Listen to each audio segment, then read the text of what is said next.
அபிஷேகம் தந்து வழி நடத்தும். அக்கினி நெருப்பாயிறங்கி வரும், அபிஷேகம் தந்து வழி நடத்தும்.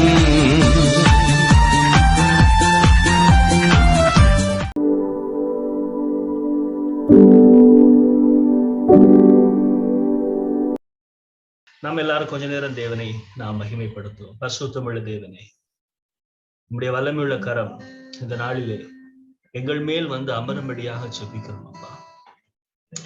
இந்த மாதத்தின் முதல் நாளிலே கர்த்தாவே, உம்முடைய நாமத்தை மகிமைப்படுத்த நீர் எங்களுக்கு கொடுத்த இந்த ஸ்லாக்கியத்துக்காக உமக்கு நன்றி அப்பா. தேவரீர், உம்முடைய நாம மகிமைப்படுவதா இந்த மாதத்தில் எங்களுக்காக நீர் வைத்திருக்கிறவைகளை நாங்கள் பெற்றுக்கொள்வதற்கு இந்த நாளிலே நாங்கள் உம்முடைய சமூகத்தில் உட்கார்ந்து உண்மையை நோக்கி பார்க்கிறோம். நாம் எல்லாரும் தேவனை ஸ்தோத்திரிக்கிறோம். God, we worship your name. We want to thank you, Lord. Lord, I need you. I need you அப்படிங்கிற ஒரு ஆங்கில பாடல், அதுக்கு பின்பதாக சில தமிழ் பாடல்களை பாடி நாம் தேவனை மகிமைப்படுத்துவோம்.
பரிசுத்தமுள்ள தேவனே, எங்கள் பாதுகாவலரே, உமக்கு ஸ்தோத்திரம் அப்பா.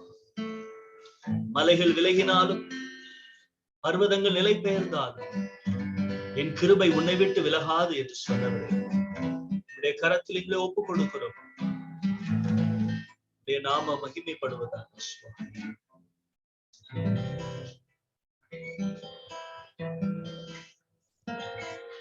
என் இயேசு ராஜா சாரோனின் ரோஜான்னு சொல்லி எனக்கு ரொம்ப ஒரு பிடிச்ச பாடல். அந்த பாடல் நான் வரும்பொழுதெல்லாம் பாடுவேன். 2011ஆம் ஆண்டிலிருந்து அருமையான நம்முடைய ஊழியக்கார அம்மா எஸ்தரோடு கூட சேர்ந்து அந்த பாடலை நான் பாடிக்கொண்டே இருக்கிறேன். எங்களுடைய உறவுகள் பலப்படுவதற்கு ஊழியம்தான் காரணம். எத்தனையோ பாடுகள், வேதனைக்குள்ள உயிர் போகும் தருவாயில நாங்கள் இருந்த போது கூட இந்த ஊழியத்தை கர்த்தர் நிலைநிறுத்தி இந்நாள் வரை கர்த்தர் ஆசீர்வதித்து நடத்தி வருகிறார். எனவே இந்த மீட்டிங் வந்திருக்கிற ஒவ்வொருவரும் நீங்க யோசித்து பார்க்கணும். ஒருவேளை உங்கள் உறவுகள், உங்கள் வீட்டுகளிலே உறவுகள் குழப்பத்தோடு, உறவுகள் உடைந்து போகுமோ என்ற வருத்தத்தோடு நீங்கள் இருந்து கொண்டிருப்பீர்களா? நீங்கள் விருப்பப்பட்ட ஒரு நபர், அன்பாயிருந்த ஒரு நபர் உங்களை விட்டு பிரிந்து போயிருந்தார், அருமையான தேவனுடைய சகோதரிய சகோதரனே, இதனால கர்த்தர் சொல்லுகிறார், ஃப்ரெண்ட்ஷிப் ஃபார் எட்டர்னிட்டி. நம்முடைய உறவுகள் நித்தியத்திற்காக நியமிக்கப்பட்டிருக்கிறது. இயேசு நம்முடைய உறவுகளில் இருக்கும் பொழுது நமக்கு எல்லாரும் எல்லா காரியங்களிலும் எப்படி இருந்தாலும் நாம் சேர்ந்து பயணிக்க கர்த்தர் உதவி செய்வார். வருத்தங்கள் வரலாம், கரடுமுரடான பாதைகள் வழியாக நாம் கடந்து செல்லலாம். ஆனால் கர்த்தர் நம்மை இணைத்து கட்டியிருக்கிறவர். கர்த்தர் நம்மை ஒன்று போல சேர்ந்து நடக்க பண்ணுகிறவர்.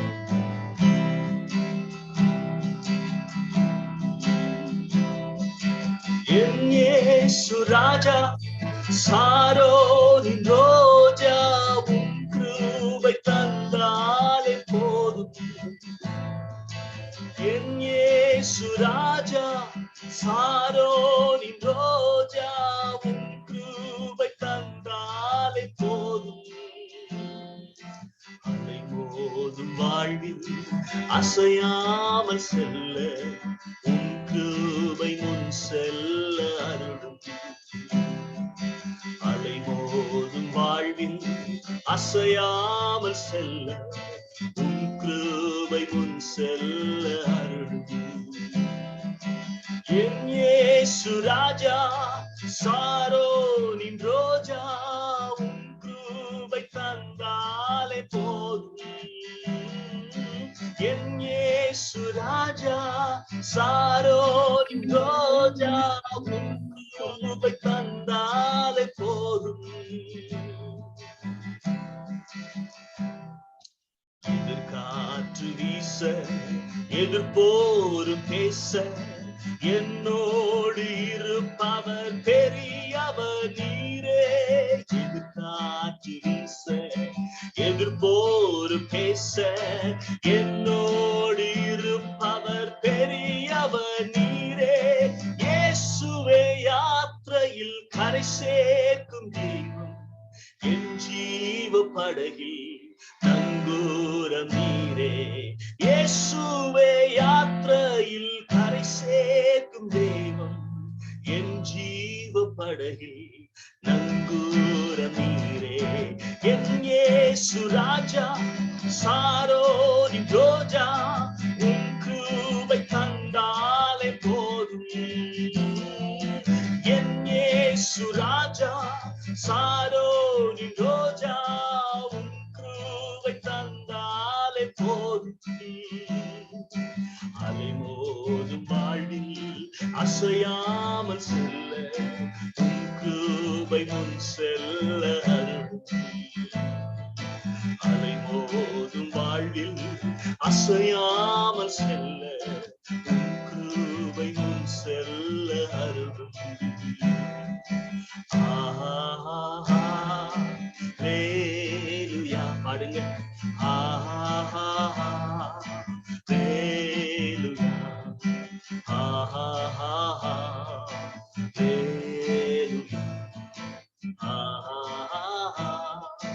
ஹல்லேலூயா. எல்லாரும் ஆராதிப்போம். ஹல்லேலூயா, ஹல்லேலூயா, ஹல்லேலூயா.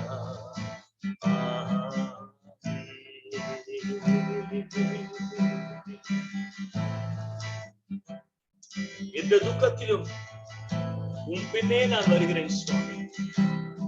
யார் என்னை கைவிட்டாலும் நான் உன் பின்னே வருகிறேன் சுவாமி. என் உள்ளம் உடையும் பொழுது நான் உம்மை நோக்கி கூப்பிடுவேன். என் கண்ணீர் பெருகும் பொழுது என் ஆறுதலாய் நீ வருகிறவர் அப்பா. என்னோடு இருக்கும் தெய்வமே. அருமையான பிள்ளைகளே, எல்லாரும் தேவனை நாம் ஆராதிப்போம். He is worthy of all praises. அவரை போல யாரும் இல்லையே. அவர் நல்லவர், அவர் மாறாதவர்.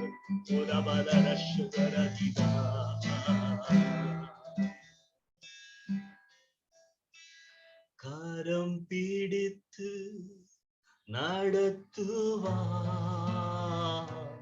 கண்மாலை மேல் நிறுத்துவார். கரம் பிடித்து நடத்துவார், கண்மாலை மேல் நிறுத்துவார். ஒரு தேற்றுவது போல் தேற்றுவார். ஒரு தேற்றுவது போல் தேற்றுவார்.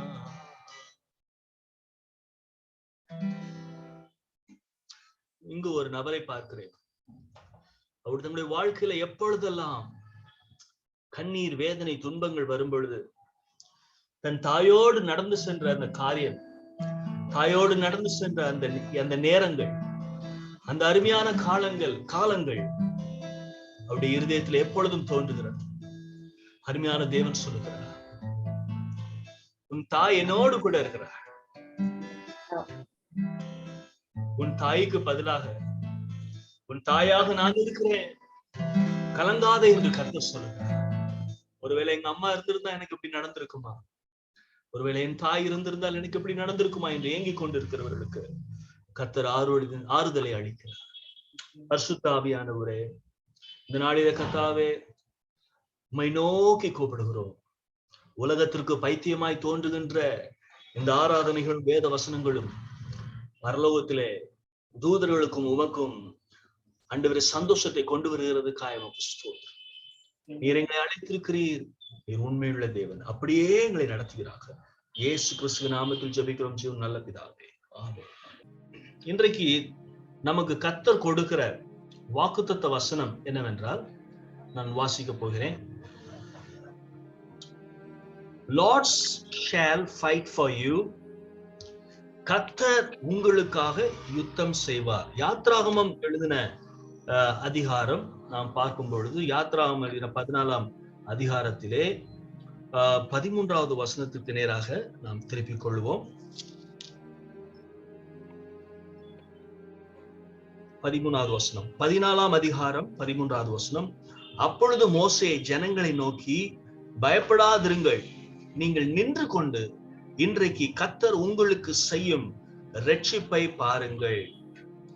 இன்றைக்கு நீங்கள் காண்கிற எகிப்தியரை இனி என்றைக்கும் காண மாட்டீர்கள். கர்த்தர் உங்களுக்காக யுத்தம் பண்ணுவார், நீங்கள் சும்மா இருப்பீர்கள். கர்த்தர் உங்களை ஆசீர்வதிப்பாராக. இந்த மாதத்திலே நாம் ஒரு மோசேயுடைய வாழ்க்கையில நடந்த காரியத்திலும் அந்த மோசேயுடைய வாழ்க்கையில நடந்த ஆசீர்வாதத்தையும் நாம் சுதந்திரித்துக் கொள்ள போகிறோம். எப்படி என்றால், விசுவாசத்தினாலே, வேத புத்தகத்தில் சொல்லி இருக்கிற உண்மையுள்ள சாட்சிகளினாலே கர்த்தர் நமக்கு அதை உறுதிப்படுத்த விரும்புகிறார். முதலாவதாக நாம் பார்க்க வேண்டியது, மோசே யார்? மோசே முதலாவது ஒரு பலகீனமான மனிதனாய் இருந்தார்.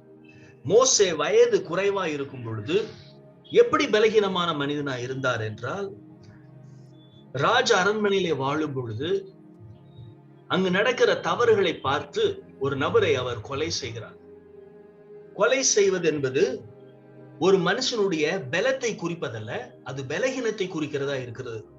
அருமையான தேவனுடைய பிள்ளைகளே, we are learning about Moses and the blessing that he received as long as he as long as he walked with the Lord. So today is the promise that God will fight for you, but we are also looking at the story of Moses, how he behaved when he was young. அவனுடைய இளமை பருவத்திலே அவனுடைய தலைமை தத்துவம், leadership எப்படி இருந்தது என்றால் ஒரு பலகீனமானதாக இருந்தது. அருமையான தேவனுடைய பிள்ளைகளே, இன்றைக்கு நாம் புரிய வேண்டியது என்னவென்றால், மோசே பலகீனமானவனாய் இருந்தான். எப்படி பலகீனமானவனாய் இருந்தான்? ஒரு கொலை செய்தான். கொலை செய்வது என்பது பலத்தை குறிப்பதில்ல, பலகீனத்தை குறிக்கிறது. பாவத்திற்கு ஒத்து போகிற, தேவனுக்கு பிரியமில்லாத காரியங்கள் எவைகளா இருந்தாலும் அது பலகீனத்திற்கு ஒத்ததா இருக்கிறது. கொலை செய்வது என்பது ஒரு உயிரை அழிப்பது என்று நாம் பார்க்கின்றோம். அப்படி என்றால் உயிரை அழிக்கின்ற அத்தாரிட்டி, உரிமை எந்த ஒரு மனிதனுக்கும் கிடையாது. எனவே தான் கர்த்தர் யுத்தத்தை அவர் விரும்புவதில்லை. யுத்தத்திலே கர்த்தர் என்ன செய்கிறார்? மனிதர்கள் மரிப்பதையும் அவர் விரும்புவதில்லை. நாம் கொலை செய்வதையும் பிறரை சாகடிக்க செய்வதையும் கர்த்தர் விரும்புவதில்லை. அதே போல தன்னைத்தான் கொலை செய்து கொள்வதையும் தற்கொலை செய்து கொள்வதையும் கர்த்தர் விரும்புவதில்லை. கர்த்தர் மனிதர்களை தன்னை போலவே நேசித்ததினாலே தான் மனிதர்களுக்காக அவர் மரித்தார். முதலாவது, பலகீனமான ஒரு தலைவரை நாம் பார்க்கின்றோம். மோசே குழந்தையா இருக்கும் பொழுது அவனை கொலை செய்ய சத்துரு முயற்சி செய்தான். எப்படி? பார்வோனின் மூலமாக முயற்சி செய்தான். எனவே கொலை செய்யப்படுவது மோசே வாழ்க்கையிலே சத்துரு கொண்டு வந்த ஒரு போராட்டம். முதலாவது போராட்டம் அவனுடைய கோபம். அவனுடைய கோபம் எப்படியா இருந்தது? கொலை செய்கிற அளவுக்கு இருந்தது. அது நியாயமாக அவனுடைய கண்களுக்கு பட்டது. ஒரு பலகீனமான லீடர் எப்படி இருப்பார் என்றால், ஈஸியாக எளிமையாக கோபப்படுகிறவராக இருக்கிறார். இன்றைக்கு நாம் கோபப்பட்டு ஒரு காரியத்தை செய்வதனாலே நாம் நம்முடைய பலத்தை காண்பிப்பதில்லை, நம்முடைய பலகீனத்தை காண்பிக்கின்றோம். அப்படி என்றால் கோபம் ஆசீர்வாதமா அல்லது சாபமா என்று கேட்டால், கோபம் நன்மைக்காக கொடுக்கப்பட்டிருக்கிறது. ஒரு மனிதன் தன்னைத்தானே காப்பாற்றிக் கொள்வதற்காக கொடுக்கப்பட்டதுதான் கோபம். ஒரு கரடி, ஒரு புலி நம்மை தாக்க வருகிறது என்றால் நமக்கு ஒரு கோபம் வர வேண்டும். கோபம் என்றால் என்ன? ஒரு தைரியம், அதற்கான பலன், ஆக்ரோஷம், இவைகள் எல்லாம் தேவைப்படுகிறது தவிர கோபம் கொலை செய்வதற்காக அல்ல. இப்ப நான் கொஸ்டின் கேக்குறேன், நீங்க கோபம்லாம் வந்தா என்ன பண்ணுவீங்க? இங்க பெங்களூர்ல ஒரு பிள்ளை கோபத்துல ரிமோட் தம்பி கொடுத்து சொல்லி ரிமோட் தலையில போட்டு தம்பியை கொண்டு. இன்றைக்கு நம்முடைய வாழ்க்கையிலே கோபம் என்பது நம்முடைய தலைமை தத்துவத்தின் அடையாளம் அல்ல. ஸ்ரீலங்கா லாங்குவேஜ் அது என்ன லாங்குவேஜ்? அது தெரியல. மியூட் போடுங்க தயவு செய்து எல்லாரும். எனவே கோபம் ஒரு தலைவனுக்கு பலகீனமாக இருக்கிறது. நாளைக்கு சத்ரு ஒரு நபரை உங்களுக்கு கொண்டு வருவான். அவன் எப்படிப்பட்டவனாய் இருப்பான்? உங்களை கோபப்படுத்துகிறவனாய் இருப்பான். இந்த மாதத்தின் ஆசீர்வாதம் உங்களுக்கு எப்படி இருக்கிறது? நீங்களோ சும்மா இருப்பீர்கள், கர்த்தரோ யுத்தம் செய்வார்.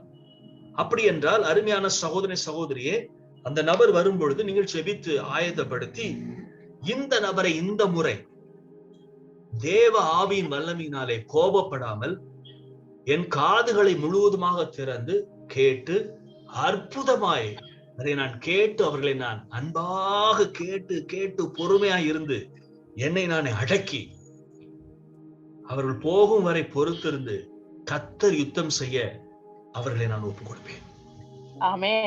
அவர்கள் அழித்து போவதற்காக அல்ல, என்னை மாற்றுவதுதான் தலைமை தத்துவம். இன்றைக்கு அநேக தலைமை லீடர்ஷிப் என்று சொல்லும் பொழுது அவர்கள் என்ன செய்கிறார்கள்? பிறரை மாற்றுவதாக நினைக்கிறார்கள். The leadership is not changing others but changing ourselves.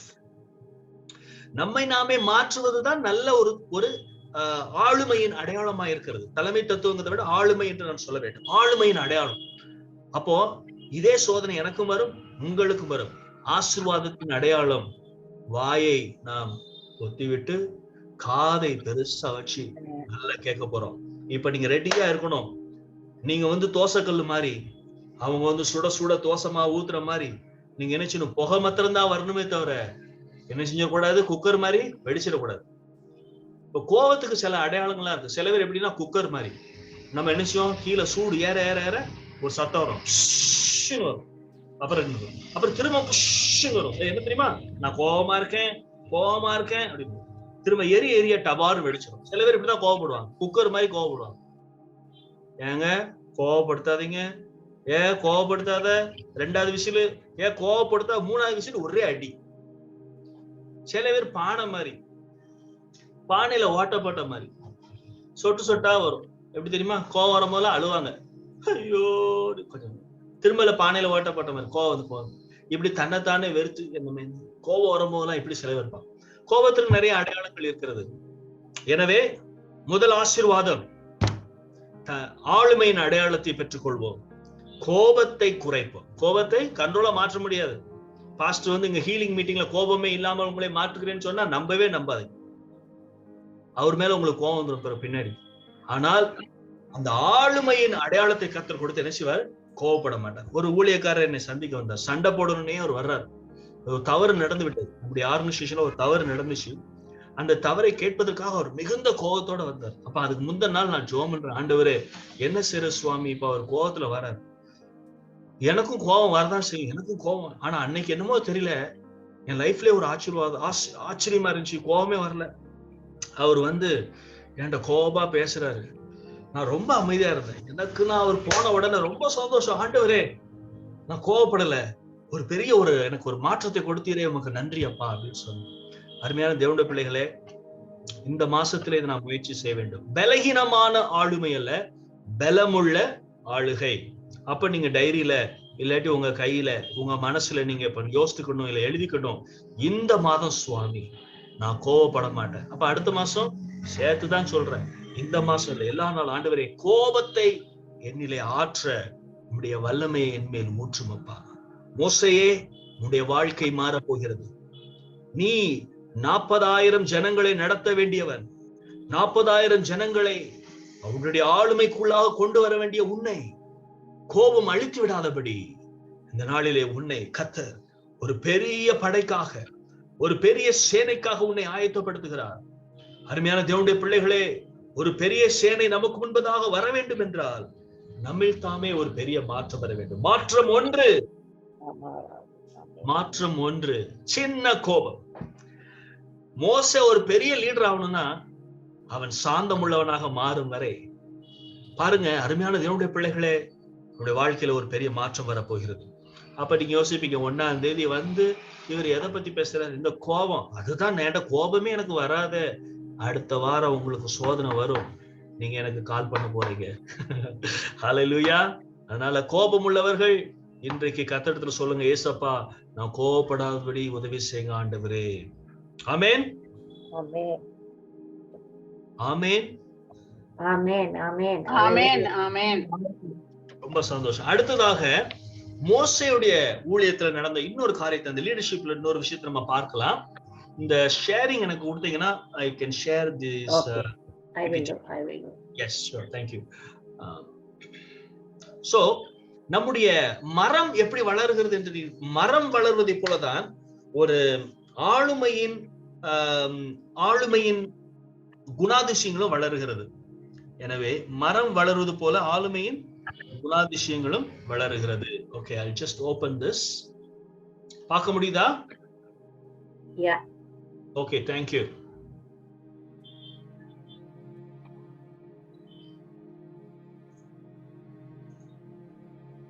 சரி. சோ இந்த மரத்தை நீங்கள் பார்க்கிறீர்கள். ஆளுமை இப்படித்தான் உருவாகிறது. ஆளுமை எப்படி உருவாகிறது? இன்றைக்கு நீங்கள் ஒரு பெரிய மரத்தை, ஒரு பச்சையான மரத்தை நீங்கள் பார்க்கிறீர்கள். ஆனால் அன்றைக்கு முதல் நாளிலே இந்த மரம் ஒரு கருமையான ஒரு கேவலமான ஒரு சின்ன ஒரு விதையாக இருந்தது. அந்த விதையை அவர்கள் என்ன செய்கிறார்கள்? மண்ணுக்குள்ளே புதைக்கிறார்கள். இப்ப மண்ணுக்குள்ள புதைக்கும் பொழுது அந்த விதை தனக்கு மேலாக இருக்கிற கல்களிலும் மண்களிலும் போராடி அது என்ன செய்ய வேண்டியிருக்குது? வெளியே வர வேண்டியிருக்குது. அந்த போராட்டத்திலே வெளியே வந்த உடனே பச்சையாக சின்ன ஒரு செடியாக அது தோன்றி பல ஆண்டுகள் இந்த மரம் என்ன செய்கிறது? அப்படியாக வளர்கிறது. இவ்வளவு பெரிய மரம் ஆவதற்கு எத்தனையோ காலங்கள் ஆகிறது. அருமையான தேவனுடைய பிள்ளைகளே, நம்முடைய வாழ்க்கையிலும் மாற்றம் என்பது ஒரே நாளில் வருவதில்லை. நல்ல குணாதிசயங்கள் என்பது ஒரே நாளில் வருவதில்லை. நான் பாவத்திலிருந்து விடுதலை பெறுவதை சொல்லவில்லை. குணாதிசயங்கள், ஆவியின் கனிகள், அனுபவங்கள், இவைகள் எல்லாம் நாட்கள் செல்ல செல்ல கொஞ்சம் கொஞ்சமாக வளர்கிறது, வேகமாக வளர்கிறது, வேகமாக அழிந்து போகிறது. இன்றைக்கு ஒரு மரத்தை போல, தண்ணீர்கள் உள்ள மரத்தை போல இந்த மரம் செழுமையான மரமாக வளர வேண்டும் என்றால் காலம் அவசியமா இருக்கிறது.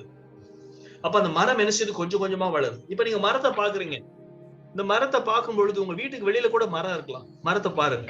இப்ப இந்த மரத்தை நீங்க பார்க்கும் பொழுது உங்களுக்கு இந்த மரத்துல முக்கியமானது என்ன என்று நீங்க சொல்ல முடியுமா?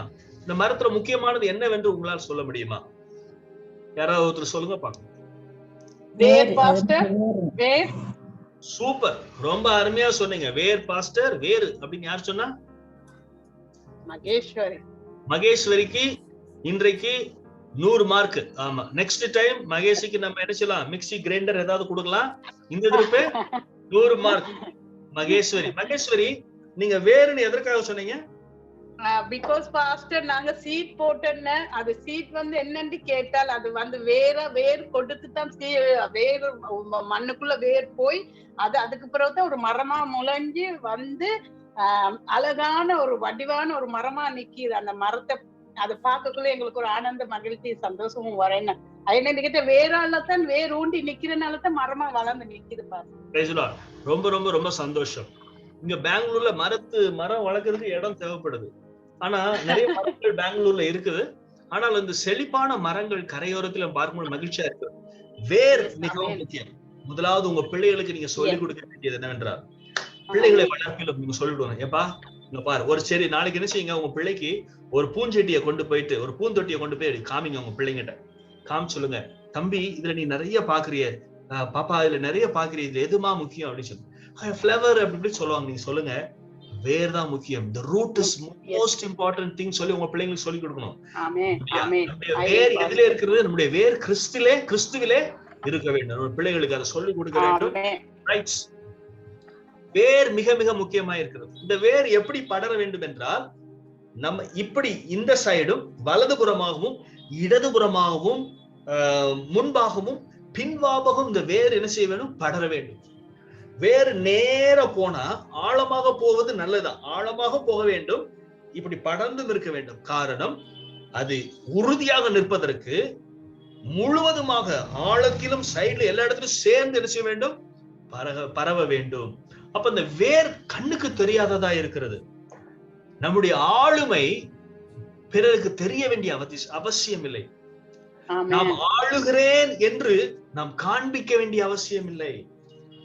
ஆழ பிறந்தவர்கள் தான் நீங்கள். ஆனால் எல்லாருமே ஆழ பிறந்தவர்கள் என்று நாம் நம்ப வேண்டும். கிறிஸ்துவிலே நாம் எல்லாரும் ஒன்றில். அப்ப என்ன செய்யணும்? யாராவது ஒருத்தர் வந்து ஏதாவது கேட்கும் பொழுது, அவர்கள் தப்பா கேட்கும் பொழுது, இப்ப பாருங்க, இந்த வாட்ஸ்அப் குரூப் இருக்குது. இந்த வாட்ஸ்அப் குரூப் நான் ஒண்ணு ஆரம்பிச்சுட்டேன். எங்க ஊர்ல ஆரம்பிச்சிட்டோம் ஒரு குரூப், தமிழ் மாணவர்கள் குரூப் ஆரம்பிச்சனால அதுல 800 பேர் இருக்கிறாங்க. அந்த 800 பேர்ல ஒரு 20-24 பேர் என்ன செய்வாங்க, அவங்க கேட்கிற கொஸ்டின் வந்து சம்பந்தமே இருக்காது. உடனடியா அட்மின் என்ன பண்ணக்கூடாது? அவங்களை ரிமூவ் பண்ணிடக்கூடாது. உடனடியா அவங்களுக்கு ஆன்சர் பண்ணலாட்டி பரவாயில்ல, அவங்களுக்கு எதிர்மறையா எதுவும் பேசிடக்கூடாது. ஏன்னா ஆளுமை தெரிய வேண்டிய அவசியம் இல்லை. இன்றைக்கு ஒரு நண்பர் அதை ஹேண்டில் பண்றார், ரொம்ப அருமையா ஹேண்டில் பண்றார். எனக்கு அருமையான தேவனுடைய பிள்ளைகளே, ஆளுமை எப்படி இருக்க வேண்டும்? ஆளுமை காண்பிக்க வேண்டிய அவசியம் இல்லை. ஆளுமை எப்படி தெரிய வேண்டும் என்றால், உங்கள் பின்பதாக நீங்கள் திரும்பி பார்க்கும் பொழுது உங்களை பின்பற்றி வருகிறவர்கள் இருக்க வேண்டும். ஆளுமை வந்து உங்க முகத்திலும் உங்களுடைய கண்களிலும் தெரிய வேண்டிய அவசியம் இல்லை. நீங்கள் நடக்கிற பாதையிலே அநேகர் நடந்து வந்தால் அது ஆளுமைக்கு அடையாளமா இருக்கு. இன்னைக்கு ஒரு நாள் ஒரு அம்மா மேக்கப் போட்டு வராங்க. உலகப்போர் 2ல அவங்க புலிகளை சண்டை போட்டு வந்த மாதிரி இருக்கு அந்த மேக்கப். 2ஆம் உலகப் போர்ல சண்டை போட்டு வந்த மாதிரி மேக்கப் பண்ணிருக்காங்க. அப்ப நான் யோசிச்சு பார்த்தேன், ஆண்டவரே இப்படி மேக்கப் பண்ணியிருந்தா இவங்க எப்படி சுவாமி ஊழியம் பண்ண முடியும் அப்படின்னு. ஏன் தெரியுமா? நிறைய குளறுபாடுகள். நார்மலா கூட இல்ல அவங்கள பார்க்கும் பொழுது பார்த்தா ஷாக் ஆகுற மாதிரி இருந்துச்சு. அப்ப நான் யோசிச்சு பார்த்தேன், ஆண்டவரே எனக்கு முடியே இல்லையப்பா, மொட்டை பாஸ்டர் எல்லாரும் கூப்பிடுறாங்க ஆண்டவரே.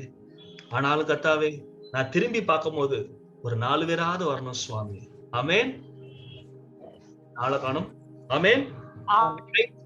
ஆனா சில பேர் ஏன் ஆளுமைக்குள்ளாக வர முடியவில்லை என்றால், அவர்கள் நடப்பதே கடினமான பாதை. அவர்கள் தெரிந்து கொண்டது எப்படின்னா, தனிமையா போகணும். இதுல வேற என்னன்னா, பாரங்களை அடுக்கி அடுக்கி அடுக்கி அவர்கள் மேலாக வைத்துக் கொண்டு அவர்கள் வளர முடியாதபடி இருக்கிறார்கள். பாரத்தை கர்த்தர் மேல் வைத்து விடுங்கள்.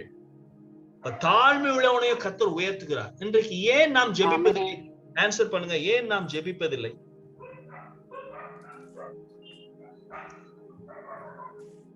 நான் ஜெபிக்கிறேன். உலக காரிய கவலைகள் மேற்கொண்டால் ப்ரே பண்ண முடியாது. சரி அம்மா, வேற யாராவது? ஏன் நாம் ஜெபிப்பதில்லை? இருதயத்துக்குள்ள கணக்க பாரங்கள் இருந்தாலும் கவலைகள் இருந்தாலும் பிசாசு அதை ஜெபிக்க விடாம தடை செய்து கொண்டு அந்த சிந்தனையை மாத்தி கொண்டு இருக்கிறாங்க. சரி, ரைட். நீங்க இந்த படத்தை பார்த்து நீங்க ஆன்சர் பண்றீங்க. ஆனா நான் ஏன் நாம் ஜெபிப்பதில்லை என்று நான் யோசித்து பார்க்கும், என்னுடைய வாழ்க்கையில யோசித்து பார்க்கும்போது, இப்ப நம்மளுக்கு ஒரு டாக்டரை போய் பார்த்தா தான் எனக்கு அன்னைக்கு ஒர்க் அவுட் ஆகும். அன்னைக்கு ஏதோ சரீரத்துல பலகீனம் இருக்குன்னா நம்ம முதல்ல யாரு கால் பண்ணுவோம்? டாக்டருக்கு கால் பண்ணுவோம். இல்லாட்டி டாக்டர்கிட்ட அம்மா அப்பாட்டையும் பேசி நம்ம கேட்போம். அந்த ஸ்தானத்துல ஆண்டவர் இல்லாதனாலதான்.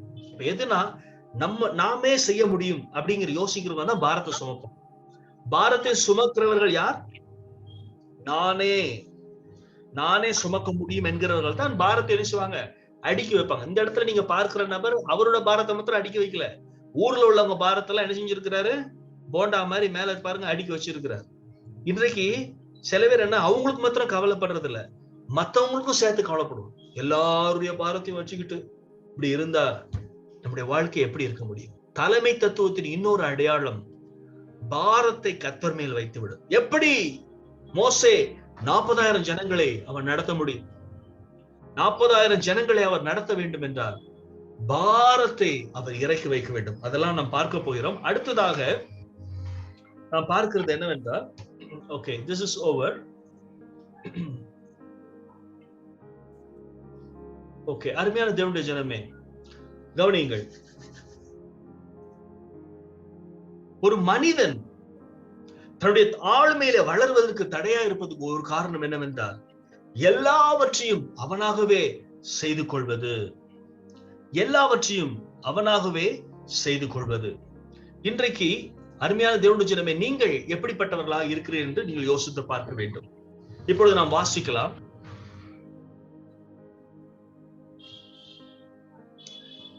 யாத்ராகமம் 18:17 வாசிப்போம். யாத்ராகமம் 18ஆம் அதிகாரம் 17வது வசனம் 18வது வசனம்.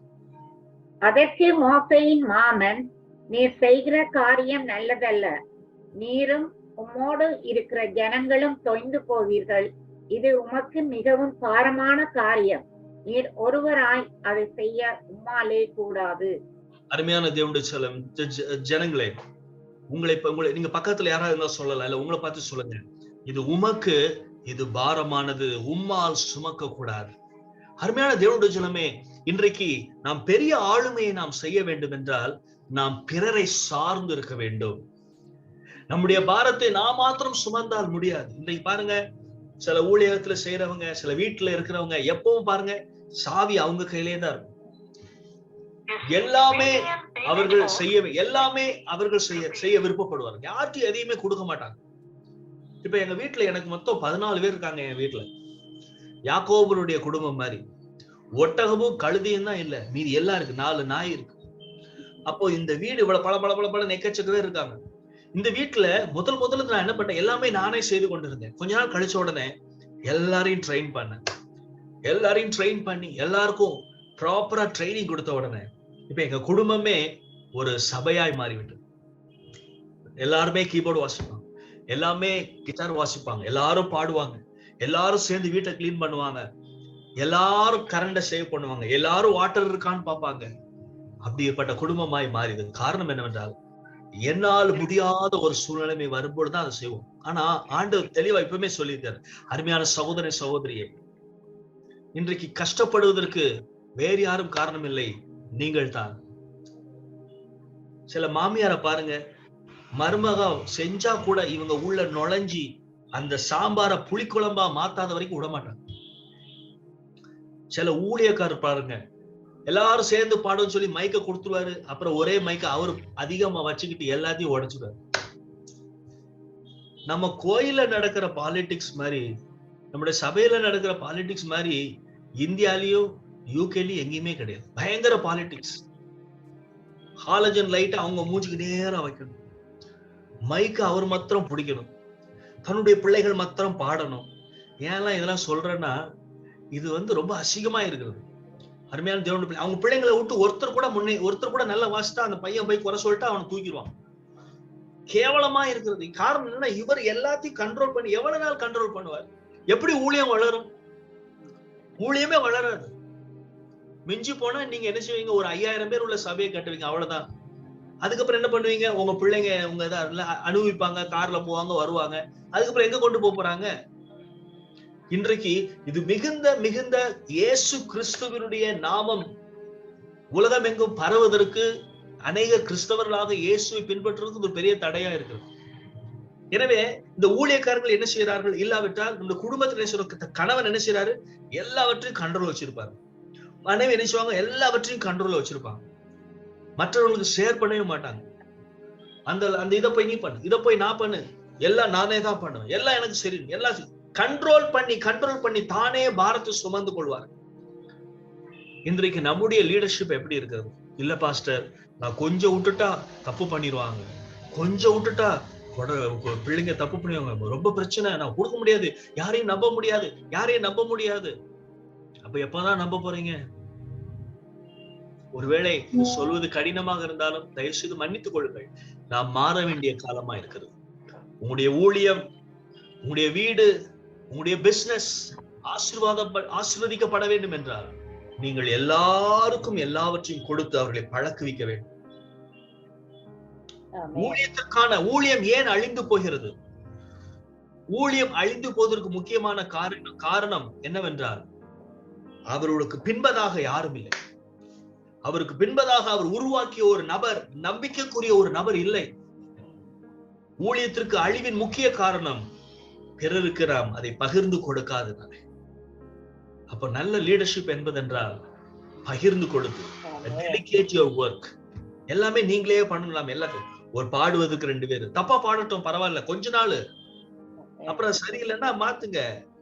அம்பாசிடர் கார் மாதிரி தான். அம்பாசிடர் கார் சரியில்லைன்னா வேற காரை கொஞ்சம் மாத்தி டியூன் பண்ணி அப்படியே பெர்ஃபெக்ட்டா வளர வேண்டும். இன்னைக்கு எல்லாமே நானே செய்ய வேண்டும் என்று நினைத்து கொண்டு இருக்கிறவர்கள் இங்க யாராவது இருப்பீர்கள் என்றால் உங்களுக்கு நான் சொல்றேன், நீங்க எல்லாமே செய்ய முடியாது. நீங்கள் உங்கள் கைகளை நீங்கள் ரெக்கையாக மாற்ற வேண்டும். நீங்கள் நடந்து செல்கிற நீங்கள் உருவாக்கப்பட்டது எப்படி? நடப்பதற்கு தான். ஆனா நீங்க பறக்கணும்னு நினைச்சா அப்படி பகிர்ந்து கொடுக்க வேண்டும். எனவே நல்ல நபர்களை கண்டுபிடித்து உங்களை பின்பற்றிட்டு பாருங்க. இன்றைக்கு நான் சொல்றேன், யாரோ ஒரு நபர் உங்களை பின்பற்றிட்டே வருவான். அந்த நபரை நீங்க ரிஜெக்ட் பண்ணிட்டே இருப்பீங்க. இவர் யாரு என்ன பின்பற்றுறது? இந்த பொண்ணு ஏன், இந்த பிள்ளைங்க ஏன் என்ன பின்பற்றுறாங்க? எனக்கு பிடிக்கல அவங்கள. I don't think she can do it. I don't want her. But ஒருவேளை நீங்க உங்க கண்ணை திறந்து பாத்தீங்கன்னா அந்த நபர் எவ்வளவு பெரிய ஆசீர்வாதமா உங்க வாழ்க்கையில மாறுவார். இன்றைக்கு பாருங்க, வீட்டுல அக்கா தங்கச்சி ஒன்று போல இருப்பாங்க, ஆனா 2 பேரும் பேசவே மாட்டாங்க. ஆக்சுவலா அது ஒரு பிளெஸிங். 2 பேரும் ஒன்னா அன்பா இருந்தா 2 பேருக்கும் ரொம்ப யூஸ்ஃபுல்லா 2 பேரும் இருக்கலாம். அருமையான அம்மா இருப்பாங்க, அப்பா இருப்பாங்க, ஆனா சந்தோஷமா போய் பிள்ளைங்க பேச மாட்டாங்க. காரணம், அந்த பிளெஸிங் அவங்களால அனுபவிக்க முடியல. குடும்பத்துல நல்ல சுத்தி பிள்ளைகளா இருப்பார்கள் வீட்டுல, ஆனா யாருமே சந்தோஷமா இருக்க மாட்டாங்க. எவ்வளவு ஒரு அசிங்கமா இருப்பாரு. நம்முடைய ஆசீர்வாதத்தை அனுபவிக்க முடியாமல் இருப்பது போல ஒரு கேவலமான வாழ்க்கை எதுவுமே கிடையாது. இவங்களை வச்சு என்ன செய்யறது? ஐயோ, இவர் எனக்கு பெரிய பாரம் என் வீட்டுல அப்படி சொல்றீங்க. ஆக்சுவலா அவர் ஒரு பிளெஸிங்கா இருக்கலாம், நீங்க யூஸ் பண்ணாம இருக்கலாம். So you need to see what is blessing. இப்ப எல்லாத்தையும் இப்ப நீங்க என்ன செய்யணும்? கண்ணை திறந்து பாருங்க. ஒரு ஆண்டவரே, என் வாழ்க்கையில இருக்க பிளெஸிங் எல்லாம் நான் சாபமா பார்த்துட்டு இருக்கிறேன். ஆண்டவரே, என்ன நீங்க மாத்த மாட்டீங்களா சுவாமி? 430 ஆண்டுகள் அடிமைத்தனத்திலே இஸ்ரவேலர்கள் இருந்தார்கள். 430 ஆண்டுகள். 30 ஆண்டுகளில ஒரு நபர் கூட தன்னுடைய சொந்த நாட்டுக்கு திரும்ப வேண்டும் என்று எண்ணவில்லை. 430 ஆண்டுகள் அடிமைத்தனம். ஒரு நபர் எழும்பி என்னுடைய ஜனத்தை விடுவிக்க வேண்டும் என்று சொன்னதில்லை. யெகோவா தேவனே இறங்கி அதற்காக ஒரு பிளான பண்ணி மோசேயை உருவாக்கி இந்த ஜனத்தின் மேல் இறங்கி வந்தார். அருமையான தேவனுடைய பிள்ளைகளே, இன்றைக்கு அடிமைத்தனத்திலே நாம் இருந்து கொண்டிருக்கிறோமா? நம்மை நாம் விடுவிக்காதபடி பிறரை விடுவித்துக் கொண்டிருக்கிறோம். அவங்க நினைப்புல என்ன தெரியுமா? நாம் அடிமையாகத்தான் இருக்க வேண்டும், நாம் இப்படித்தான் வாழ வேண்டும், அவங்க சொன்னதான் கேட்கணும். இன்றைக்கு நிறைய பேர் என்ன செய்றாங்க தெரியுமா? பயப்படுறாங்க ஏத்து கேட்கறதுக்கு. நல்லதை கேட்பதற்கு பயப்படுறாங்க. ஐயோ, நான் கேட்க கூடாது, நான் அடிமையா தான் இருப்பேன். அப்படிப்பட்டதல்ல. விடுதலை பெற்று வாழ்வதற்கு தான் கர்த்தர் நம்மை அழைத்திருக்கிறார். ரைட்? இப்போ மோசே மாறிவிட்டார். மோசே கொலை செய்து பின்பதாக ஆடு மேய்த்து 40 ஆண்டுகள் கழித்து மோசேயுடைய வாழ்க்கை மாறிவிட்டது. இப்ப அவன் சொல்றான், ஆண்டவர் கூப்பிடுறாரு, மோசே நீ இந்த ஜனங்களை விடுவிக்க வேண்டும் சொல்லும் போது மோசே சொல்றாரு, எனக்கு பேசக்கூட வராத சுவாமி. இன்றைக்கு சில பேர் யோசிக்கிறாங்க, எனக்கு பாட தெரியலையே, நான்லாம் ஊழியத்துக்கே வந்தேன். உங்களுக்கு பாட தெரியலங்கிறதா உங்களுக்கு பிளஸ் பாயிண்ட். உங்களை சுத்தி ஒரு 50 பேர் பாட வருவான். இன்னைக்கு பாட தெரியறதுனால அவங்க கூட யாருமே இருக்கிறது இல்ல. ஏன்னா இந்த ஆளு பாடலாம்னு சொல்லி மகிமை அவன் உடனே மகிமை, ஐயோ இந்த ஆள் நம்மள பாடவே விட மாட்டான். சரி, நம்ம ஏதாவது கொட்டுதான் அடிக்கலன்னா அதுக்குள்ள இவன் கிட்டார் எடுத்து வாசி. இன்றைக்கு பலகீனமான தாழ்மையானவர்கள் தான் கர்த்தர் என்ன செய்யறாரு? பெருசா உபயோகப்படுத்துறாரு. அதனால நீங்க பாட தெரியலன்னா நீங்க ஒரு பெரிய லீடர் ஆகலாம். இன்றைக்கு மெசேஜ் கொடுக்க தெரியல அப்படிங்கும்போது என்ன செய்யலாம்? எனக்கு தான் மெசேஜ் கொடுக்க தெரியல, அதனால எவனுமே மெசேஜ் கொடுக்க கூடாது. அப்படிப்பட்டவர்களா இல்லாதபடி எனக்கு மெசேஜ் கொடுக்க தெரியல, அதனால ஒரு 10 பேரை மெசேஜ் கொடுக்க வைக்கலாம். You understand leadership. தாழ்மை உள்ளவர்கள் மேல் கர்த்தர் என்ன செய்றார்? தாழ்மை உள்ளவர்கள் கர்த்தர் உயர்த்த முடியும். அருமையான தேவனுடைய பிள்ளைகளே, இன்றைக்கு 3வது பாயிண்ட் நம்ம இருக்கிறோம். முதலாவது நாம் படித்தது என்றால், கோபம் பலனானதாக காண்பிக்கவில்லை, கோபம் என்பது பலகீனத்தை காண்பிக்கிறது. இரண்டாவதாக, ஒரு மரம் வளர்வது போல ஆளுமையின் குணாதிசயங்கள் மெல்ல மெல்ல வளர்கிறதா இருக்கிறது. அந்த ஆளுமையின் குணம் அந்த வேறாகிய கிறிஸ்துவிலே இருக்க வேண்டும். ஆளுமை தெரிய வேண்டியது அவசியம் இல்லை. இந்த 2வது பாயிண்ட்ல இன்னொன்று நாம் பார்த்தோம். உங்களுடைய ஆளுமை உங்களை பார்ப்பதனால தெரிய வேண்டிய அவசியம் இல்லை. உங்களுக்கு பின்பதாக எத்தனை பேர் உங்களை போலவே இயேசுவை பின்பற்ற வேண்டும் என்று விரும்புகிறார்கள் என்பதை பொறுத்து இருக்கிறது. 3வதாக, அந்த ஆளுமையை பாரமாக இல்லாதபடி பகிர்ந்து கொடுக்க வேண்டும். We got to delegate our work. அதற்கு தாழ்மை அவசியமா இருக்கிறது. அப்ப இன்றைக்கு ஆண்டவரே, என்ன தாழ்மையுள்ள ஊழியக்காரனாய் மாற்றுங்க சுவாமி. எல்லா நபர்களும் எனக்கு வேண்டும் என்கிற எண்ணம் வரக்கூடிய அளவிற்கு என்னை நீ தாழ்மைப்படுத்தும் சுவாமி. அதனாலதான் சில நேரங்கள் நம்முடைய சரீரத்துல பலகீனம் வருது. 4 பேரோட உதவியை கேட்கும்படி கர்த்தர் வைக்கிறார். அப்ப நம்ம தாழ்மைப்படுவோம். நான் என்பது அப்படியே அழிய ஆரம்பிக்கிறது. ரைட்? அடுத்ததாக நாம் பார்ப்போம். 6 லட்சம் மக்களை மனுஷனா வழி நடத்துறார். 6 லட்சம் மக்களை வழி நடத்துகிறார். எக்ஸோடஸ் யாத்ராகமம் 12:37 இந்த 6 லட்சம் பேரையும் அவன் வழி நடத்துகிறான். இதுல முக்கியமான கட்டம் எப்பொழுது வருகிறது என்றால், அவர்கள் அந்த செங்கடலின் முன்பதாக அவர் நிற்கும் பொழுது பின்பதாக என்ன வருகிறது? 600 ரதங்கள். எப்படி பார்வோனுடைய லீடர்ஷிப் எப்படி இருக்கிறது? அவனுடைய ஆளுமை எப்படி இருக்கிறது? அவன் பலத்தை காட்டுகிறான். இன்றைக்கு ஆசீர்வாதம் 2. உங்களோடு யுத்தம் பண்ணுகிறவர்கள் பெரியவர்களாயிருப்பார்கள். உலகத்தின் பார்வையிலே அவர்கள் பெரியவர்களாயிருப்பார்கள். ஆனால் உங்களில் இருப்பவர் எல்லாரை காட்டிலும் பெரியவரும் மகத்துவமானவருமாயிருக்கிறார். அருமையான தேவனுடைய பிள்ளைகளே, உங்கள் எதிரிகள் கர்த்தருடைய நாமத்தை மகிமைப்படுத்தும்படி உங்களுக்கு எதிரிட்டு வருவார்கள்.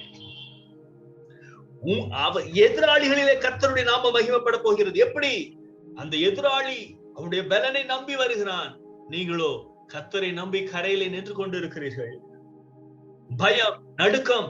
ஆனால் கர்த்தர் சொல்கிறார், உங்களுக்கான ஒரு மேன்மையான வழியை அவர் திறப்பார். எதிராளி தோல்விக்காக நியமிக்கப்பட்டிருக்கிறார், நீங்களோ வெற்றிக்காக நியமிக்கப்பட்டிருக்கிறீர்கள். ஒருவேளை உங்களை எதிர்த்து நிற்கிற பலகீனமாக இருக்கலாம், ஒருவேளை உங்களை எதிர்த்து நிற்கிற குடும்பத்தினோட சூழ்நிலைகளாக இருக்கலாம். இந்த மனிதர்கள் எல்லாம் மறந்து விட்டு தேவனை நோக்கி பார்த்து, ஏசப்பா என் தேவனே, உங்களுடைய நாம மகிமைக்காக இந்த சூழ்நிலையை மாற்றும் ஐயா என்று நாம் கேட்கும் பொழுது கர்த்தர் ஒரு பெரிய மகிமையான அற்புதத்தை உங்களுக்கு செய்வார். ஆமென்.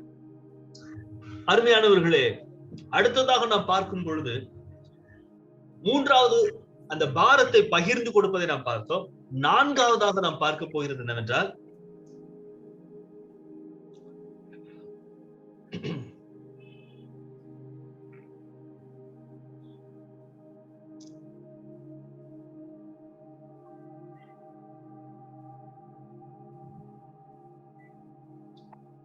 நான்காவதாக மோசே தேவனோடு தன்னுடைய நேரத்தை செலவிடுகிறவனா இருந்தார். பாருங்க, எதுக்கு எடுத்தாலும் மோசே பண்ணுகிற ஒரே ஒரு காரியம், அந்த சீனாய் மலைக்கு அவன் போய் தேவனோடு கூட சஞ்சரிக்கிறவனா இருந்தான். இப்போ இன்றைக்கு நிறைய ஊழிய பாரம், ஊழிய கனவுகள், ஊழிய தரிசனம் உள்ளவர்கள் ஜெபிக்க முடியறதில்லை. இப்ப பாருங்க, டெலிகேட் டு அதர்ஸ், நம்ம பாரத்தை மற்றவர்களுக்கு பகிர்ந்து கொடுத்துட்டு நம்ம போய் படுத்து தூங்க போறது இல்ல. எல்லாரும் செய்யுங்கப்பா, அவன் செஞ்சுக்கிடுவான், வண்டி அவன் ஓட்டுவான், சாப்பாடு அவங்க பண்ணுவாங்க, வீட்டை சுத்தம் பண்றது அவங்க பண்ணுவாங்க, என் கணவன் இதை பண்ணி விடுவார், என் மனைவி இதை பண்ணி விடுவார், என் பிள்ளைகள் இதை பண்ணுவாங்க, எனக்கு ஒண்ணும் கிடையாது அப்படி சொல்லுவாங்க. இருக்கல, அவன் கர்த்தரிடத்துல போய் இந்த செய்கிற பணியாளர்களுக்காக கர்த்தரிடத்துல ஞானத்தை பெறும்படி, ஆண்டவரே அடுத்து நான் என்ன பண்ண வேண்டும்? அருமையான தேவனுடைய பிள்ளைகளே, நம்முடைய ஊழியம் வேகமாக போகணும்னா அதுக்கு என்ன தெரியுமா செய்யணும்? கர்த்தரிடத்துல ஞானத்தை கேட்டு, ஆண்டவரே நான் போக வேண்டிய பாதை எனக்கு காண்பி. ஒவ்வொரு திருப்பம் நம்மளுக்கு பாதை கிளியரா இருந்துச்சுன்னா நம்ம வேகமா போலாம். இன்றைக்கு நிறைய நபர்கள் நான் எங்க போகிறேன் என்று தெரியாததுனாலே காலங்கள் அவர்கள் அவருடைய காலங்கள் வீணடிக்கப்படுகிறது. உங்களுக்கு புரிஞ்சா, நீங்க எங்க போறீங்கன்னு தெரிஞ்சா நீங்க அதற்கான திட்டத்தை தெளிவாக செய்யலாம். நான் ஒரு சபை ஆரம்பிக்க போகிறேன், இந்த இடத்துல ஒரு ஸ்கூல் பண்ண போறேன், இல்லாட்டி என்னுடைய பிள்ளைக்கு இந்த இடத்துல நான் திருமணத்தை செய்ய வேண்டும், இத்தனாவது வயதிலே இதை செய்ய வேண்டும், என்னுடைய வாழ்க்கை இப்படி அமைய வேண்டும் என்று கர்த்தரிடத்திலிருந்து பெற்றுக்கொண்டு அதில் வெளிச்சம் கிடைக்கும் போது, தெளிவா இருக்கும் பொழுது எது அதிகமாக நம்முடைய வாழ்க்கையில? ஸ்பீடு. இன்னைக்கு நிறைய பேர் ஸ்லோவா பண்ணதுக்கு காரணம் என்னன்னா, எங்க போறனே தெரியாத குழப்பங்கள். அப்ப என்ன செய்யறான்? சீனாய் மலையில போய் உட்கார்ந்து ஜெபித்து விட்டு மலையேறி ஜெபிப்பது என்பது ஈஸி, மலையேறி ஜெபிப்பது. அப்போ கர்த்தருக்காக முயற்சி பண்ணி தேவனுடைய சமூகத்தை, அப்பா அவனுடைய எண்ணம் என்னவென்றால், என்னால கண்டிப்பா முடியாது சுவாமி, ஒவ்வொரு நாளும் என்னாலே முடியாது என்ற அந்த எண்ணத்திலே தாழ்மைப்பட்டவனாய், இயேசுவே எனக்கு உதவி செய்யும், என்னால முடியாது சுவாமி, எனக்கு இறங்குங்க சுவாமி, இந்த பிள்ளைகளை எப்படி நடத்தணும்னு தெரியல சுவாமி, இல்லாட்டி ஒரு ஆண்டவரே இந்த ஜூம் மீட்டிங் எப்படி நடத்தணும் எனக்கு சொல்லிக் கொடுங்க சுவாமி, இல்ல இந்த ஊழியக்காரர்கிட்ட நான் எப்படி பேசணும் சுவாமி, இந்த விசுவாசிட்ட நான் என்னத்தை சொல்ல வேண்டும் ஆண்டவரே, இந்த வசனத்தை நான் எப்படி பேசணும் சுவாமி, இந்த சின்ன பிள்ளையோட நான் எப்படி பேசணும் சுவாமி, எனக்கு வண்டி ஓட்ட சொல்லிக் கொடுங்கப்பா, எனக்கு இங்கிலீஷ் பேச தெரியலையே, எனக்கு கல்யாணம் இந்த பிள்ளைக்கு எப்படி நடத்தணும்னு தெரியல சுவாமி, எனக்கு இன்றைக்கு என்ன செய்யணும்னு தெரியல. ஒவ்வொரு நாளும் கர்த்தருடைய சமூகத்துல நம்மளை ஒப்பு கொடுத்து ஜெபிக்கும் பொழுது, ஒப்பு கொடுத்து தாழ்மைப்படும் பொழுது, இப்ப பாருங்க, நம்மளுடைய சரீரம் ஒத்து வராது, நம்ம மைண்ட் ஒத்து வராது. ஆனா நம்ம சொல்லணும், நம்ம மைண்டுக்கு எதிராக சொல்லணும், பாரு உனக்கு எல்லாம் தெரிஞ்சா கூட நீ கர்த்தரிடத்துல கேட்டுதான் ஆகணும், எனக்கு தான் எல்லாம் தெரியுமே கூட. அப்போ உங்க சரீரம், உங்க சிந்தை கீழ்ப்படியாத போது என்ன செய்யுங்க? தரையில சாஷ்டாங்கமா விழுந்து, ஆண்டவரே எனக்கு நீங்க சொல்லிக் கொடுங்க சுவாமி, என் சிந்தை எனக்கு எதிராக செயல்படுகிறது, நான் ஜெபிக்க விடாதபடி என் சிந்தை தடை செய்கிறது, ஆனா நான் ஒப்பு கொடுக்கிறேன் சுவாமி, எனக்கு ஒண்ணு தெரியாது சுவாமி, whatever my mind says is wrong, whatever I say is right, that the word of God says I should humble myself. நான் தாழ்மைப்படுத்துகிறேன், என் சரீரத்தை ஒடுக்கி ஆளுகை செய்கிறேன். Leadership begins from us. என்னிடத்திலிருந்து ஸ்டார்ட். என்னை நானே அடக்கி தாழ்மையாய் நாம் கேட்க வேண்டும். 4 காரியங்களை நான் உங்களுக்கு சொல்லிக் கொடுத்தேன். 4 காரியங்களும் பெரிய பாயிண்ட் அப்படிலாம் கிடையாது, ஒரு எளிமையான உங்களை ஞாபகப்படுத்தின 4 காரியங்கள். ஒன்று, சரீர பலத்தினாலும் ஆக்ரோஷத்தினாலும் ஆளுமையை நிரூபிப்பது, கோபத்தினாலே ஆளுமையை நிரூபிப்பது பலகீனத்தை குறிக்கிறது. பலனை குறிப்பது எதுவென்றால் கர்த்தரை சார்ந்து நல்ல குணாதிசயங்களை வெளிப்படுத்துவது. இரண்டாவதாக, மரம் வளர்வது போல, வேர் ஊன்றி வளர்வது போல நம்முடைய ஆளுமை கொஞ்சம் கொஞ்சமாக வளர வேண்டும். ஆளுமை தெரிய வேண்டிய அவசியம் இல்லை, ஆளுமை தெரிய வேண்டிய அவசியம் இல்லை, ஆனால் நம்மை பின்பற்றி வருகிறவர்கள் மூலமாக அது தெரிய வேண்டும். மூன்றாவதாக, நாமே பாரத்தை சுமக்காதபடி நம்முடைய பாரத்தை பகிர்ந்து கொடுக்கும் பொழுது நம்முடைய ஆளுமை வேகமாக வளருகிறது, ஆளுமை சிறப்பாக இருக்கும். நான் சொல்ற உதாரணம், நீங்க நடந்து செல்ல உருவாக்கப்பட்டவர்கள், ஆனால் நீங்கள் பறந்து செல்ல வேண்டும் என்றால் நீங்கள் எல்லாரோடும் பகிர்ந்து கொடுக்க வேண்டும். நான்காவதாக நாம் எல்லாருக்கும் நம்ம டெலிகேட் பண்ணிட்டு நம்ம ராஜா மாதிரி சுத்துறது கிடையாது. தாழ்மையோடு கர்த்தருடைய சமூகத்தில் எப்படி ஐ கேன் சர்வ் them, நான் எப்படி பிறருக்கு சேவை செய்ய முடியும். அருமையான தேவனுடைய பிள்ளைகளே, ஒருவேளை நீங்க யோசிக்கலாம், நான் நல்ல லீடர் கிடையாது, எனக்கு லீடர்ஷிப் தெரியாது நீங்க நினைக்கலாம். ஆனா கர்த்தர் சொல்றாரு, ஒன்றுமே தெரியாதவர்கள் தான் அநேக காரியங்களை செய்ய முடியும். இன்றைக்கு ஆண்டவருக்கு தேவை திறமை கிடையாது, ஆண்டவருக்கு தேவை லாங்குவேஜ் ஸ்கில்லும் கிடையாது, ஆண்டவருக்கு தேவை ஒண்ணுமே கிடையாது. ஒரு நல்ல ஆளுமை. அது எப்படின்னா, மக்களை நேசிக்கிற ஆளுமை, எல்லாரையும் நேசிக்கிற ஆளுமை. ஒருத்தர் சின்ன பிள்ளையை பார்க்கும்பொழுது, ஒரு வாலிபனை பார்க்கும் பொழுது, ஒரு வாலிப சகோதரியை பார்க்கும் பொழுது, ஒரு வாலிப ஊழியக்காரர்களை பார்க்கும் பொழுது, ஆண்டவரே, how can I be a help to them? இவங்களை எப்படி நான் ஒரு பெரிய மிஷனரியா மாத்த முடியும் சுவாமி? இவங்களுக்கு எப்படி நான் ஹெல்ப் பண்ண முடியும்? அவங்க தவறா பேசினா கூட, இப்படி இருந்தா கூட எப்படி நான் அவங்களுக்கு ஹெல்ப் பண்ண முடியும்? கோபம் வருது, ஆண்டவரே, உடனடியா சொல்லணும், கோபப்படுவது ஆளுமையின் அடையாளம் அல்ல. நான் கோபப்பட்ட அது ஆளுமையின் அடையாளமே கிடையாது சுவாமி, எனக்கு உதவி செய்யுங்க சுவாமி. சிறு பிள்ளைகளை நீங்கள் ட்ரெயின் பண்ணுவது அவசியமா இருக்குது. ஆனா அந்த விதமான கோபத்தை சொல்ல, ஆனா கோபத்தினால ஆளுகை செய்கிறது அது ஒர்க் அவுட் ஆகாது. இன்றைக்கு கர்த்தர் கொடுக்கின்ற ஆசீர்வாதத்தை நான் உங்களுக்கு சொல்லி முடிக்க விரும்புகிறேன். மோசேக்கு கர்த்தர் கொடுத்த ஆசீர்வாதங்கள், மோசேக்கு கர்த்தர் கொடுத்த ஆசீர்வாதங்களை நான் உங்களுக்கு சொல்லி இந்த மாதத்தை துவங்குவதற்காக நான் ஜெபிக்க விருப்பப்படுகிறேன். என்னாகமம் 6ஆம் அதிகாரம் 24 இருந்து 26 வரை. கர்த்தர் தம்முடைய முகத்தை, கர்த்தர் உன்னை ஆசீர்வதித்து உன்னை காக்க கடவார். கர்த்தர் தம்முடைய முகத்தை உன்மேல் பிரகாசிக்க பண்ணி உன்மேல் கிருபையா இருக்க கடவார். கர்த்தர் தம்முடைய முகத்தை உன்மேல் பிரசன்னமாக்கி உனக்கு சமாதானம் கட்டளையிட கடவர் என்பதே. இதுதான் இன்றைக்கு அநேக சபைகளில என்ன செய்யறாங்க, சபை முடிந்த உடனே சொல்றாங்க, அநேக மேரேஜ்ல சொல்றாங்க, இது மோசே சொன்ன ஒரு காரியம். இவ்விதமாய் அவர்கள் என் நாமத்தை இஸ்ரவேல் புத்திரமே கூற கடவர்கள். அப்ப மோசேக்கு ஆண்டவர் ஒரு ஆசீர்வாதத்தை சொல்றாரு. இன்றைக்கு இதை ஒவ்வொரு நாளும் இஸ்ரவேலிலே சொல்லிக் கொண்டிருக்கிறார். ஒவ்வொரு நாளும், ஒவ்வொரு வாரமும் சபைகளிலே, சினகாகிலே, இன்றைக்கு கூட யூதர்கள் இதை சொல்லிக் கொண்டிருக்கிறார். The Lord bless you and keep you. The Lord make his face shine on you and be gracious to you. The Lord turn his face towards you and give you peace. இன்றைக்கும் சொல்லிக் கொண்டிருக்கிறார். இது மோசே கர்த்தருக்கு சொல்லி அவன் சொன்ன காரியம். அப்போ ஆண்டவர் இந்த ஜனத்தை எவ்வளவு நேசிச்சா, மோசே அந்த ஜனங்களை எவ்வளவு நேசித்தால், இதை போய் கர்த்தரிடத்துல வாங்கிட்டு அந்த பிள்ளைங்களுக்கு சொல்லியிருப்பான். அருமையான தேவனுடைய பிள்ளைகளே, அருமையான அம்மா, ஐயா, இன்றைக்கு உங்கள் நாவிலே இருக்கிற ஆசீர்வாதம் என்ன? உங்கள் பிள்ளைகளுக்காக வைத்திருக்கிற ஆசீர்வாதம் என்ன? இன்றைக்கு இந்த மாசம் ஒரு பெரிய ஆசீர்வாதமான மாசமாக உங்களுக்கு அமைய போகிறது. உங்களுக்கு ஒரு பெரிய மாற்றத்தை கொண்டு வர போகிறார். இது நீங்க ஒரு டெஸ்டிமனியா நீங்க கண்டிப்பா சொல்லுவீங்க. ஒரு பெரிய மாற்றம் வரப்போகிறது. உங்களுடைய ஊழியத்திலே ஒரு பெரிய ஷிஃப்ட், பாரடைம் ஷிஃப்ட்னு சொல்லுவாங்க. ஒரு பெரிய மாற்றம் வரப்போகிறது. அது என்ன மாற்றம்னா, உங்கள் பார்க்கிறவர்கள் முதலாவது என்னத்தை பார்ப்பார்கள் என்றால், கர்த்தருடைய வெளிச்சத்தை பார்ப்பார்கள், கர்த்தருடைய பிரகாசத்தை பார்ப்பார்கள். காரணம் என்னவென்றால் ஒரு வித்தியாசமான ஒரு பெரிய தலைவராக கர்த்தர் உங்களை உருவாக்க போகிறார்.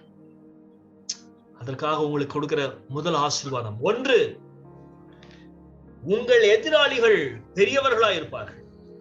ஐயோ பிரதர், ஏற்கனவே யானை வருது கனவுல, நீங்க வேற இதுக்கு பெருசா ஏதோ வரப்போகுதுங்கிறீங்களே. நான் சொல்வது என்னவென்றால் உங்க எதிராளியை வச்சுதான் நீங்க எவ்வளவு பெரிய ஆளுன்னு காமிக்க முடியும். ஹல்லேலூயா. அப்போ உங்க எதிராளி பெருசா வருவான். அவன் எப்படி பார்வன் எப்படி இருப்பானோ அதே மாதிரி இருப்பான். 600 ரதம் இருக்கும் அவனுக்கு. அவன் நல்ல ஜெய்ஜாண்டிக்கா இருப்பான். நீங்க அவன் முன்னாடி ஒரு சாதாரண வெட்டுக்கிளி போல இருப்பீங்க. அவன் 600 குதிரையோட 600 ரதங்களோட டகா டகா டகா டகான்னு அழகா வருவான். அவன் வரும் போதே ஒரு ராஜ தோரணம் இருக்கும், எல்லாம் இருக்கும். ஆனால் அவன் செங்கடலிலே மூழ்கி போவான். செங்கடிலே வெறும் காலிலே நடந்து போகிறேன். தேவனுடைய பிள்ளைகளே, ஆசீர்வாதம் ஒன்று, உங்கள் எதிராளி பெரியவனாய் இருக்கையில் பயப்படாதிருங்கள். உங்களை கரையேற பண்ணுகிறவர் இந்த மாதத்திலே உங்களுக்கு முன்பதாக செல்கிறார். உங்களுக்கு முன்பதாக நிற்கிற, உங்களை பின்தொடர்ந்து வருகின்ற அந்த எதிராளியை நீங்கள் பார்க்கும் பொழுது நீங்கள் நினைக்க வேண்டியது என்னவென்றால், உங்கள் எதிராளியையும் உங்களை காப்பாற்றுகிற காப்பாற்ற போகிற அந்த காரியத்தையும் தேவன் பரத்திலிருந்து பார்த்து கொண்டிருக்கிறார். Because God knows what's going to happen. இந்த பெரிய பலசாலிகள் அழிய போறாங்க.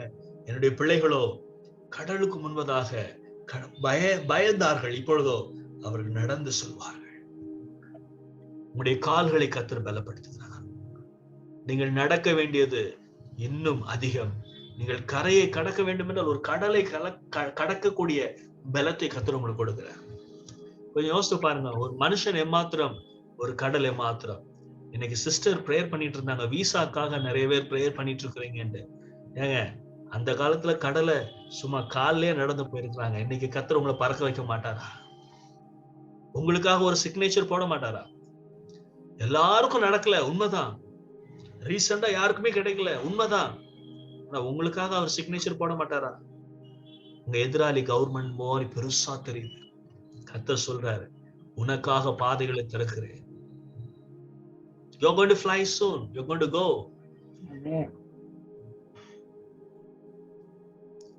இந்த காலத்துல தான் வளர்க்கிற நாயை கூட்டிட்டு எக்கச்சக்க பேர் பறக்குறாங்க. அப்ப நான் யோசிச்சு பார்த்தேன், ஆண்டவரே, இந்த நாய் ஊரெல்லாம் சுத்தி வருதப்பா, என்ன இந்த நாய்க்கு இப்படி ஒரு வாழ்க்கையா? அதுக்கு ஒரு நான் போன் பண்ணி கேட்கிறேன் ஒரு ஆளு, இந்த நாயை அனுப்பணும், ஏதாவது நீங்க எங்களுக்கு உதவி பண்ண முடியுமான்னு. ஆச்சனாடா பாவி, நிறைய பேர் ஊழியம் பண்ணதுக்கு எங்கேயாவது போகணும்னு இருக்கிறான், நாயை பறக்க வைக்கிறதுக்கு என்கிட்ட வேற கேட்கிறேன். நானும் வழியை காமிச்சு அந்த நாயும் பறந்து போச்சு. இன்னைக்கு சொல்ற, ஒரு சாதாரண ஒரு தெருல குலைக்கிற ஒரு நாய் பறந்து போவோம்னா, கர்த்தரை போல அவருடைய சாயலில உருவாக்கப்பட்ட உங்களுக்கு கர்த்தர் ஒரு பேப்பரை கிழிச்சு போடுவாரு, திறந்து போடுவாரு, அதற்கான சீலும் கர்த்தர் வைப்பார். I agree with you, Reverend Pastor Esther, that particular person will fly in the name of Jesus. Amen. Amen. அடுத்ததாக ஆசீர்வாதம். முதல் ஆசீர்வாதத்தை மறந்து போயிடக்கூடாது. ஆசீர்வாதம் என்னவென்றால், உங்கள் எதிராளிகளுக்கு முன்பதாக கர்த்தர் உங்களுக்கு ஒரு வழியை திறப்பார். இரண்டாவதாக, அவர்கள் தேவனுக்கு ஒத்தவர்களாய் இருந்தாலும் நீங்கள் தேவனுடைய கிரியாய் மாறுவீர்கள். இரண்டாவதாக நான் சொல்ல விரும்புகிறது, நீங்கள் 4 பேரை ஆள பிறந்தவர்கள் அல்ல, நீங்கள் 40,000 பேரை ஆளுமைக்கு உருவாக்க பிறந்தவர்கள். 6 லட்சம் பேர் மக்கள், 6 லட்சம் மக்கள், 6 லட்சம் மக்கள், அவர்களிலே 40,000 பேரை நீங்கள் உருவாக்கக்கூடிய வல்லமையை கற்றுக் கொடுப்பார். ஏதோ நம்ம பிறந்தோம், ஏதோ நம்ம, ஆனா கர்த்தர் சொல்றார், ஆனா அதுக்கு நீங்க என்ன செய்யணும் தெரியுமா? எல்லாவற்றையும் பகிர்ந்து கொடுக்க வேண்டும். இன்றைக்கு கர்த்தர் சொல்றார், உங்களுக்கு கீழே 40,000 பேரை நான் உருவாக்குவேன். அப்ப இதை நீங்க விசுவாசிச்சா உடனடியா இன்னைக்கு ஆர்டர் சாங்ஷன். 40,000 பேருக்கு நீங்க ஆளுகை கொடுங்க. உங்களை பார்த்து 40,000 பேர், இவரை போல நான் ஒரு லீடரா மாறணும் சுவாமி. அது ஒரு சுயாதீனமான ஆசை கிடையாது. நம்மை நாமே அதை மாற்றக்கூடிய ஒரு ஆசை. அப்ப இன்றைக்கு நாளைக்கு உங்க வீட்டுக்காரர் உங்களை பார்த்தோன்னே சம்திங் டிஃப்ரெண்ட் வித் யூ, உங்க ஹஸ்பண்ட் உங்க ஒய்ஃப் உங்களை பார்த்தோன்னே என்னங்க இப்பெல்லாம் கோவமே பட மாட்டேங்கிறீங்க. அடுத்ததாக என்ன சொல்றதுன்னா, உங்களுக்கு இன்னொரு ஆசீர்வாதம் என்னவென்றால், நீங்கள் நினைப்பதை காட்டிலும் நீங்கள் தாழ்மை உள்ளவர்களாய் மாறப்போகிறீர்கள். நீங்கள் நினைப்பதை காட்டிலும் நீங்கள் தாழ்மை உள்ளவர்களாய் மாறப்போகிறீர்கள். உங்களுக்கு வருகிற பிரச்சனைகள் எல்லாவற்றையும் நீங்கள் பார்க்கும் பொழுது ஒன்று மாத்திரம் நிச்சயம், இந்த பிரச்சனை என்னை சுத்த பொன்னாக மாற்றும். நானோ சுத்த பொன்னாக மாறுகிறேன். எல்லா பிரச்சனைகளையும் தாங்கிட்டு ஒரு தாழ்மையுள்ள மனுஷன். இத விருப்பப்படுறவங்க கண்டிப்பா உயர்த்தப்படுவாங்க. இவ்வளவு நேரம் சொன்னதை விட நான் கடைசியா சொன்னதை நீங்க விசுவாசிச்சு அதை நீங்க விருப்பப்பட்டீங்கன்னா ரொம்ப கஷ்டம்தான். சில பேர் நடிச்சுலாம் பாக்குறாங்க, தாழ்மையா நடிச்சு பார்ப்பாங்க, கொஞ்ச நாள் கழிச்சு உண்மை வந்துடும். ஆனா இன்றைக்கு நீங்க இந்த மார்ச் மாதம் உங்களுக்கு கத்தர் கொடுக்கிற ஒரு பெரிய ஆசீர்வாதத்தை நீங்கள் பெற்றுக்கொள்ள வேண்டும் என்றால், Lord, I want to be humble. யார் என்ன சொன்னாலும் எல்லாம் தெரிஞ்சா கூட தெரியாத மாதிரி அமைதியா எல்லாம் நடக்கும். எல்லாம் போட்டு நம்ம தோல்ல ஏறிட்டு போட்டோம், நம்ம மேல துப்பட்டும், நம்ம மேல மிதிக்கட்டும், நம்மளை ரிஜெக்ட் பண்ணட்டும், எல்லாம் போட்டோம்.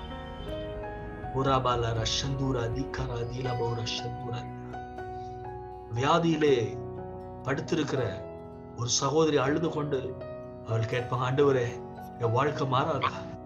எல்லாமே மாறி போச்சு சுவாமி, நான் எல்லாமே ஒண்ணுமே செய்ய முடியாது, என்னுடைய மகளுடைய திருமணத்திற்கு நான் போக முடியுமா என்று எண்ணிக்கொண்டிருக்கிற சகோதரிக்கு கர்த்தர் சொல்கிறார், I will raise you up. கர்த்தர் இதையும் சொல்றாரு, இந்த மீட்டிங்ல அந்த ஆள் இல்ல, இந்த மீட்டிங்ல நீங்க இல்ல, கர்த்தர் உங்களுடைய வாழ்க்கையை மாற்ற. ஒரு சபையை பார்க்கிறேன், அந்த சபை கட்டப்பட்டு இருக்கிறது, ஆனால் இன்னும் கட்டப்படவில்லை. பாதி கட்டப்பட்டு இருக்கிறது, பாதி கட்டப்படவில்லை. கர்த்தர் சொல்றார், அந்த கட்டப்பட வேண்டும் என்றால் அந்த சபையை நீங்கள் ஊழியத்தை பகிர்ந்து கொடுங்கள் என்று கர்த்தர் சொல்றார். அருமையான தேவனுடைய ஜனமே, இன்றைக்கு ஒரு பர்ஸை பார்க்கிறேன். It's kind of rose purse. Rose கலர்ல ஒரு பர்ஸ் இருக்கு. பயப்படாதீங்க, உங்க பர்ஸா இருந்தா கூட பக்கத்துல பாருங்க. அந்த பர்ஸ்ல பைசாவே இல்லை. இந்த பர்ஸ்ல பைசா வரணும்னா கர்த்தர் சொல்றாரு, நீ அந்த பர்ஸ்ல அநேகர் அதை போட விரும்புறாங்க, ஆனா நீ அதை கண்ட்ரோல் பண்ணி வச்சிருக்க. பணத்து விருப்பத்தை பத்தி நான் சொல்லல. அந்த purse has to be common. நீங்க அது என்னுடைய அக்கௌண்ட் வைக்காதீங்க, அது எல்லாரும் போடும்படியான ஒரு ஓபனா பண்ணுங்க. இதுக்கு ஒரு பெரிய சோதனை தான். ஆண்டவர், எப்படி நான் என்னோட அக்கௌண்ட்டை வெளிப்படுத்த முடியும்? நோ, நீங்க அதை ஓபன் பண்ணும்பொழுது கர்த்தர் அதை நிறைப்பார். உங்களுடைய பொக்கிஷ சாலையை நிறைக்க விரும்புகிற கர்த்தருக்கு நீங்க ஒரு சின்ன பர்ஸ பாத்திரமா வச்சுங்க. ஆண்டவர் சொல்றாரு, நான் பெரிதாக செய்ய விரும்புகிறேன், நான் உன்னை பெருசா ஆசீர்வதிக்கணும்னு விரும்புறேன்.